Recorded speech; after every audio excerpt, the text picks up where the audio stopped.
Good afternoon, Cougars.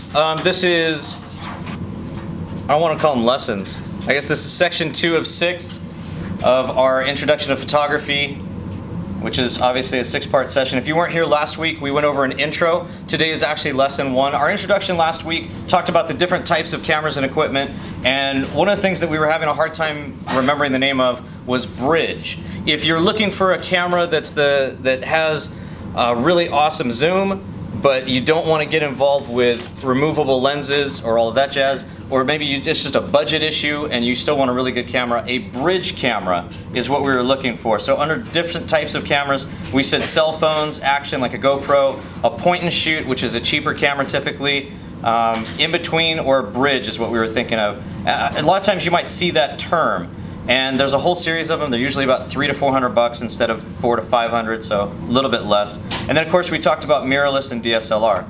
The other types of things that we talked about were the different types of photography, and I asked you guys to kind of go home and take a look and think about what types of photography you might want to specialize in. I gave you guys a couple examples last week. I showed you some examples of pictures. I have some different ones today. And we also talked about resources on my website and aspect ratio, which we didn't have a chance to really touch on, so we'll try to finish that up today. The difference between Canon and some of the other cameras is that Canon actually allows you to shoot in different aspect ratios. Does anybody understand what an aspect ratio is? Okay, so that's the first place. Oh, cool, yeah. So we have two different ways of shooting, right? We have different orientations, which means landscape as opposed to portrait, right? But we also have different aspect ratio settings inside our camera. So that if we're gonna shoot for, say, Instagram, right, which is, their format is pretty much a 1:1, it's a square. I can actually change that in the camera before I start shooting so it's ready to go. If I know that I'm gonna be shooting a bunch of still pictures, but I'm later gonna be putting them with some video, for example, when we go out and we shoot basketball, we shoot basketball in 16:9 because that's the same aspect ratio as our video. So when we put them together, they match up, and you don't have this issue like you see up here, where the screen is, obviously you've got some black bars on either side or above or below. That means that your aspect ratio is not the same. So we have a choice typically of 3:4, 3:2, 16:9, or 1:1. That's what Canon will give you. Nikon doesn't do that. Nikon, for some reason, doesn't give you an option. They shoot everything in 3:2. And 3:4 used to be kind of the standard. 3:2 is closer to it now. If you think about it and you're just doing your math, an aspect ratio of 3:4 would translate to like 6:8, is that right? So if we have 3:2, that's more standard, and most of your standard size prints, if you were to go print them out, are 4:6. Take 2:3 and multiply it by 2, and what do you get? 4:6. Does that make sense, kind of? That's a lot of auditory math, I know. So let's take a look at what we've got today, and I'm going to get into some technical stuff, and then today I want to try and leave you guys with a little more time to try out the cameras and try out what it is I'm teaching you guys today as well. So a couple of things to understand, and I also brought in my file of awful images so we could take a look at what not to do, because that's always fun. If you guys see pictures online that you don't like, or that you think there's something wrong with them and you want to know what it is, please send them to me, shoot them to my email, and we'll bring them up in class. So as you guys are perusing the internet, looking at your friends' pictures, if you see anything that's really off, or you want to find out what happened here, bring it in, I'll try to explain, and we'll try to see what happened. So today, let's go over, we did go over vocabulary before, like golden hour, blue hour, horizon line, and bokeh. All of these things are going to be up on the website, and these notes will be there as well, so if you want to review them later, you can go back, that's fine. And you said you guys want to take better pictures, and that leaves us to here. Now there was one thing that we didn't have a chance to really go over last week until we got outside, so I'm going to ask everybody to direct your attention back here. And we're going to talk about number 7 first. We're actually going to start there, because that's kind of where we left off last week. And a lot of you guys got one of these cameras, right? And we started talking about how to hold it. Now obviously, if you want to be safe, what's rule number 1 always? Always protect the equipment. So you want to put the strap around your neck. And if you're shooting video, this is actually cool because it gives you more of a steady shot if you don't have a tripod. We've actually used our neck to try and balance ourselves. And that's what we're going to do when we take still pictures. We're going to make ourselves into a tripod. So there's no such thing as a left-handed camera. All cameras are right-handed. Is anybody left-handed? You're now right-handed. Congratulations. No, I'm kidding. That's how it works. So when you use a camera, your left hand or your dominant hand is actually going to be down here. So maybe that'll be really cool for you because you're going to be really good at zooming in and out or making sure that you're steady because you've got your dominant hand there. So it does work both ways. Your right hand is always right here on the shutter button. And what we talked about last week was that if you're going to be taking landscapes, you want to worry about your horizon line. I'm going to talk about horizon line first today, and I'll show you some examples of what happens when you don't worry about your horizon line. When you look through the viewfinder, you should be able to see your grid lines, and if the camera's on, which mine is not, there we go, you can actually see your grid lines inside the camera. And you should be able to make sure that your horizon line is straight. And we're going to talk about what exactly that means in just a second, but for right now, everybody check this out. This is pretty natural. Everybody's cool with that, right? Yes? That makes sense to everybody? Here's the part where it gets a little tricky because a lot of people, you'll see them go like this. How many of you guys have seen that before? Right? Everybody's done it. But here, and even you'll see professionals do this all the time. Hey, how you doing? We call this the chicken wing technique. And if you go to school, it's one of the first things that they'll tell you not to do. And the reasoning actually makes a lot of sense. The reason is because when you're trying to take a still picture, you're trying to capture a moment in time. But everything's moving, right? Life moves. It doesn't stand still. What you want to do is make sure that you keep the camera as steady as possible. And so what you're going to do is make yourself into a tripod every single time you take a shot. If you're running somewhere and you're going like this and just taking pictures, right, your pictures will not come out very good. They're going to look all blurred. In fact, anytime that you have a blurry picture, that's typically what happens. Either the subject is moving too fast or you are, which can happen, especially if you're shooting action shots and you're trying to make sure that you're in the right position. If you don't get set and take the shot, you may have a blurry image. So to prevent that, two things that you do. Make sure that you make yourself into a tripod, get focused, and then just squeeze. And that's it. And that's why they call it shooting. It's very similar to if you're firing a weapon or shooting anything, right? Archery, anything like that. So, instead of doing this way, try this. And it takes a little bit of getting used to, but you're going to turn this direction. You're going to hold the camera still with the same hand, but this finger is going to be locked over here. And actually, I'm not even holding onto the camera with my right hand that much. I'm just getting my fingers in there to push down on the shutter. And then, I'm not over here. I'm in tight. I'm in that standard tripod position that I want to be in. So, landscape, portrait. Try to do that, and you guys are going to have a chance to practice that today. Cool? All right. So that's making yourself into a tripod. Let's take a look at some cool examples and see what we've got. So today we're talking about the rule of thirds, and I got some cool examples for you. This is what it looks like when you're looking through your lens and you're actually composing your shots and setting them up by the rule of thirds. The rule of thirds says very simply that if you're going to look at an image, it's going to be more pleasing to your eyes if the subjects are along those lines.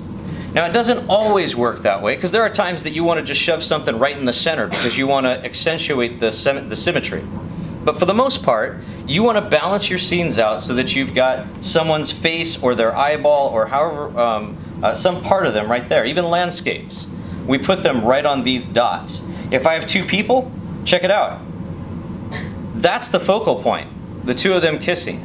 You want to make sure you put that right on one of those dots. When I say dots, again, backing up here so you guys can see them, it's where the thirds cross. So the rule of thirds says that that's a third, that's a third. We've basically chopped the screen up both horizontally and vertically into thirds. And where those lines cross, that's where we're putting our subjects. What's in focus? The wolf, exactly. That's what we call our point of interest. Now again, you can break this rule by just shoving someone over to the side if you like, right? That's totally possible. All right, so now when we talk about framing the shot, we said that we can put something on the thirds, we can center something, or we can balance something. Part of the problem we have in video class a lot of the time is that people have either too much or too little headroom. You want to have just enough. This is correct, this is incorrect. They just kind of slammed their head up here and chopped off the top. We don't want to do that. That's what we call headroom. Or we want to have the correct amount of nose room. Now, does this person right here look like he's being punished? Yeah, it looks like their face is in the corner. And that's not what we want to do. We want to give them plenty of nose room. And that means that we can see in front of their face. When we're talking about action and video, we want to put something in the back of the frame, but it's the same thing if I'm filming action. I don't take the action and put it in the front of the frame. It doesn't look right. It looks like it's going to smack into the edge of the frame. You want to give your subject plenty of space after the subject so that you can actually see where is that object going. I showed you guys some examples last week of birds flying, right? So in those examples, we always had enough space in front of the beak of the bird. Otherwise, it looked like the bird was about to crash into something, and you don't even know what. So let's take a couple examples, and I'll show you what we're going to do today. And let's take a look at some horrible pics. So, what happened? Lighting. Is it? Exposure. What happened? That's exposure, right? Good, which is lighting. Good. But what's the problem? Is the background okay? Background looks perfect, doesn't it? But what are we taking a picture of? People. Super problem, right? We have two different exposures and lighting right here. And unfortunately, because of the fact that cameras all work the same way in auto, which I'm going to explain in a second, the camera will always expose for the brightest thing in your scene. So if your subject is not the brightest thing in your scene, you can have this problem where it's going to expose for the background instead, not what we want. What happened here? It is blurry. Why? This is probably a cell phone pic. I took this off the internet, and this person posted this online thinking, wow, this was such a beautiful sunset. You know the problem? And she even flashed it, which is perfect, right? You should flash it if you're going to shoot yourself in front of the sunset because you're going to be darker. That would have solved this problem over here, right? If we had flashed these people, that probably would have been an okay shot if you had a strong enough flash. But this one, she used the flash, but what happened? I think she's moving her cell phone. Because we know that the background isn't moving, so either she moved or the cell phone's moving. And since, I don't know if she's holding it or not, but it's kind of hard to tell. I'm going to say that she probably gave this to a stranger, and they didn't take a very good photo. And we're going to say that. Part of the problem is that, again, automatically, every single camera, in order to let more light into the sensor, it will automatically take your shutter speed and put it down. So when the shutter speed is taken down, it automatically makes it more difficult to hold a shot steady. If you think about it, the slower the shutter speed, the more you're going to need a tripod. You can't handhold something that's below, say, 1/50th of a second. When you start slowing down that shutter speed, it gets way too difficult to hold it steady. Let's take a look at another one. That's a good looking selfie, isn't it? Her bicep looks great. What happened to her face? Why didn't she lower the camera down? I don't understand that. So I thought that was very strange. Also, you're going to notice that she has the biggest feet in the planet, right? How big do her feet look? Size 14. Why is that? Why do her feet look so big? They look so much bigger than the rest of her. It's because they're the closest thing to the lens. So again, if you put something super close to the lens, it's going to look huge. This is a really interesting shot, which again, if we had flash on her, it probably would have worked okay. But I'm just trying to show you again that the brightest thing in the scene is not our subject. It's actually the water over here in the sunlight. She's in the shade. Though it was cool timing, wasn't it? Because it looks like she's walking her pet dolphin, which is difficult to do. Obviously, she's outside the glass, the dolphin's inside the glass. It's tough to take a picture of a dolphin right next to somebody. Kind of a cool thing. But we said we were going to talk about horizon line. I keep feeling like these girls are going to fall off this bench. Anybody else feel that way? Yeah. That's your horizon line. Which horizon line are we looking for? Well, in this case, we have a tarp background. Now, if the tarp is not hung level, that doesn't matter. Because what you're trying to get is the floor. right? The floor is always going to be the level that you're going on because the earth is what it is. I can hang something as a backdrop that may not be level, but the ground has to be. So you have to line up your camera with this line down here at the base of their feet. Now when we go to here, it doesn't matter as much because I'm shooting the whole thing at an angle. This is a terrible picture because I've got all these people that are disinterested in her serving. It just ruins my shot. We didn't use that one. Let me see if we've got the other ones. Oh, here we go. Check this out. Again, there's the tarp. Is the tarp level? Yeah, it shouldn't be because the ground is not. So in this case, make sure that your tarp is ignored and just get your ground level and you'll be fine. This is just unbalanced. We've got way too much headroom. We've got a whole bunch of people over here and people over here. This is no way to set up a shot. But after a game, we said, hey, everybody get together and we'll take a shot. This is just kind of what people did. This is what happens when you don't direct people. So as a photographer, you have to be the one that directs everybody else. Again, the ground is crooked, the tarp is crooked, everything's crooked, right? And that's only because we're shooting straight in that direction, otherwise it wouldn't matter. Today is the triangle of photography. What does your camera do automatically? It's going to automatically always lower your shutter speed. I need you guys to understand that. Because you know if you put it on auto and it's always going to lower your shutter speed, then you want to make sure that you're not, that you're either putting in a manual if you need to, or that you're aware of it so that you can actually correct that. And that's what we're doing today, understanding how to shoot in manual and getting our rules for settings. So what is that? Well, here it is. This is called the triangle of photography. Every single camera that you ever use, including your cell phone, is going to allow you to adjust 3 types of settings. The 3 settings are right here: aperture, shutter speed, and ISO. All of this is on my website because it's super important. So even if you don't write this down, you just want to pay attention, check it out, and I'll try to explain it to you. Every single camera that you will ever use only has 3 different types of settings to deal with. But you have to balance all of those settings together. Now if you put it on auto, the camera is going to basically adjust automatically, and you cannot adjust anything else. But if you put it on manual, you can play with all of these different things. So here's what they are. Aperture is basically a measurement of the distance between the center of the lens and the outside of it. That's this distance right here. Can you guys see that? So that means that over here, the distance between the opening and the edge of the lens is only 1.4.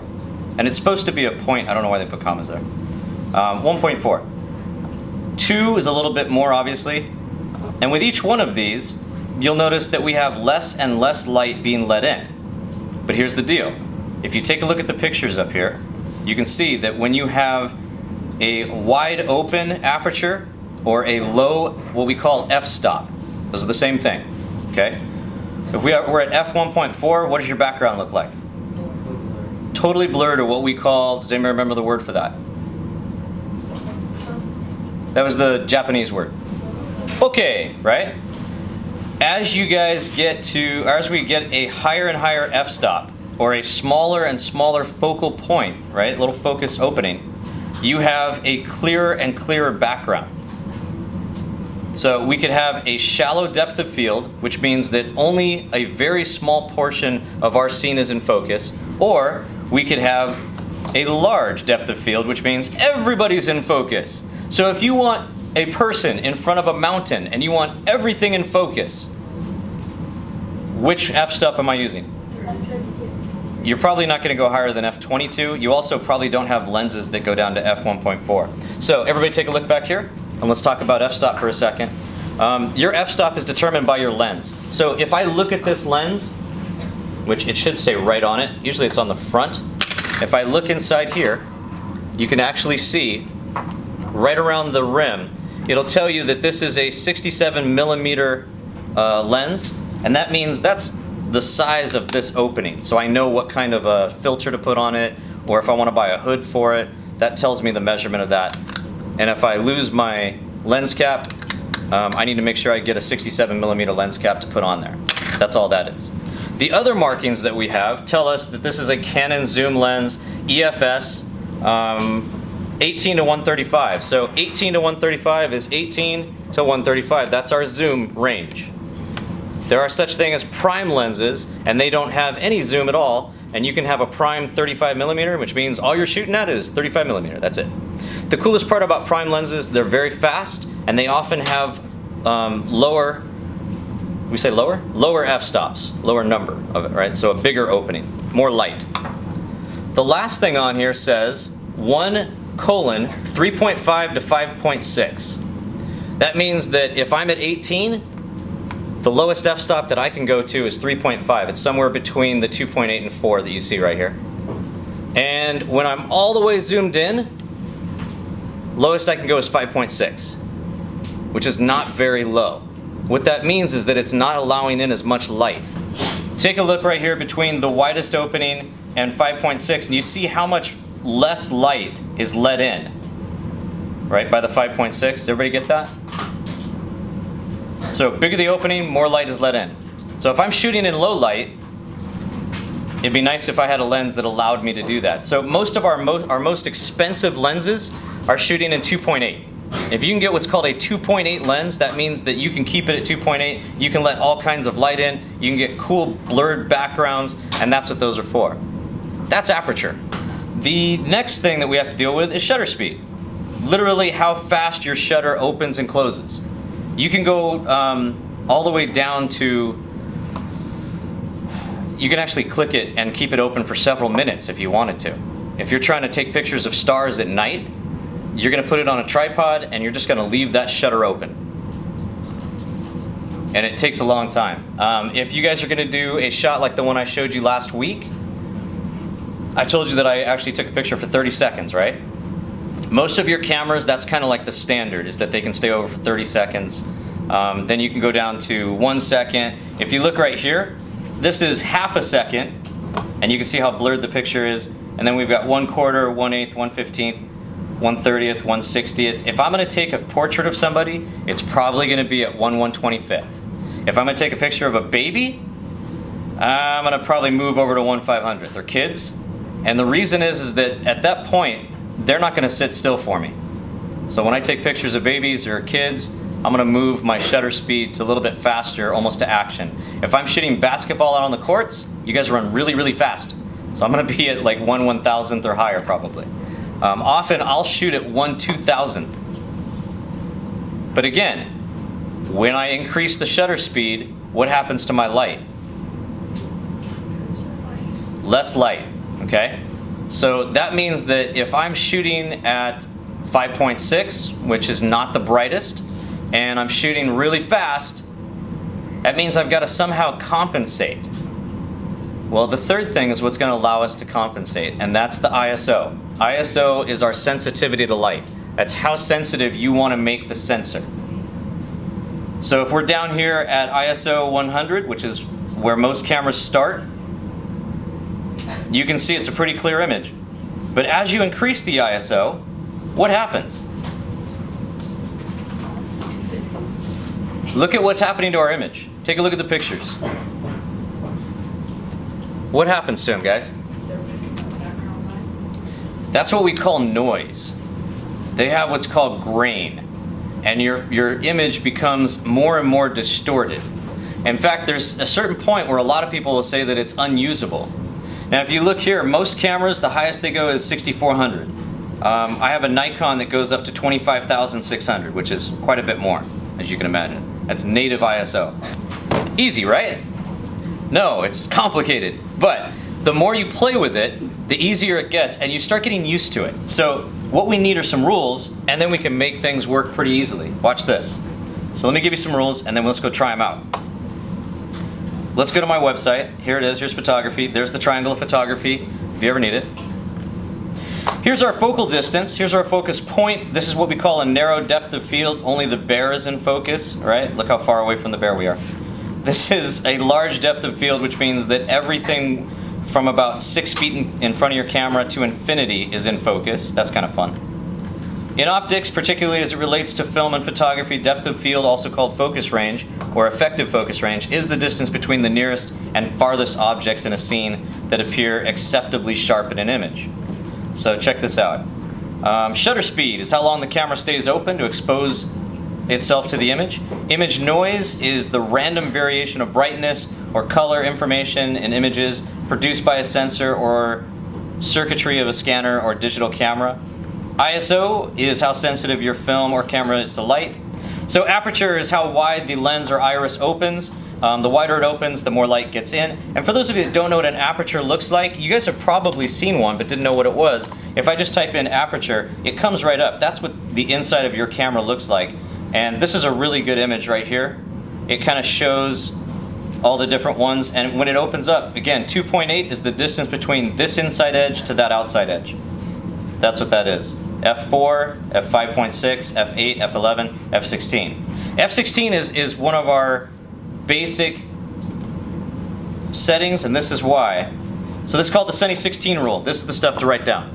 If you are out in direct sunlight, I walk outside right now, I'm going to set my camera to basically the Sunny 16 settings, which means in direct sunlight, I'm going to go to F16, ISO 100, shutter speed is 1/125th, or basically 1/125th of a second. Keep in mind, this is less than a second. It's very fast.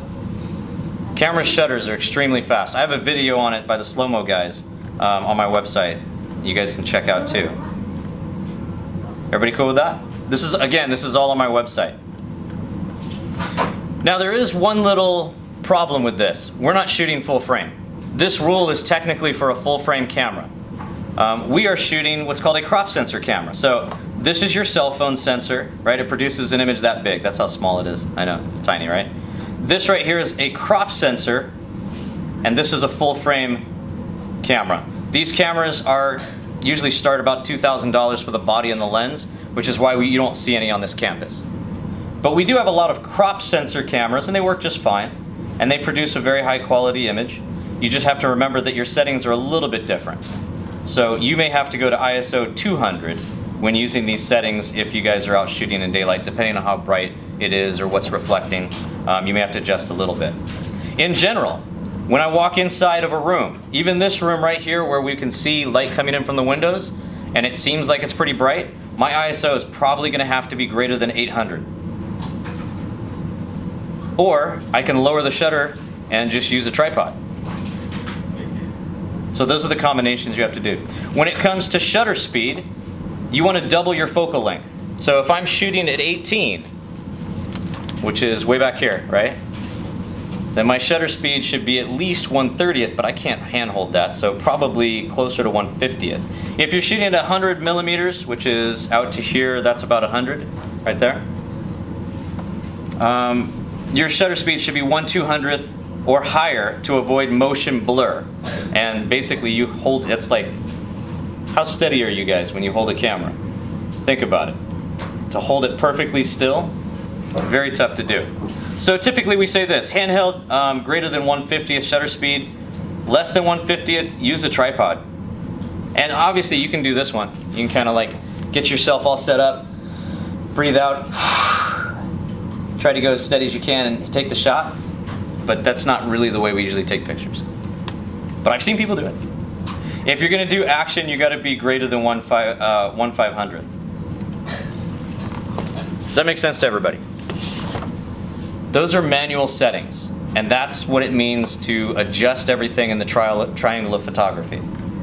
So anytime somebody says to you ISO, aperture, or shutter speed, you need to understand how to adjust those things on your camera. So we're going to spend the rest of the time that we have together trying these things out.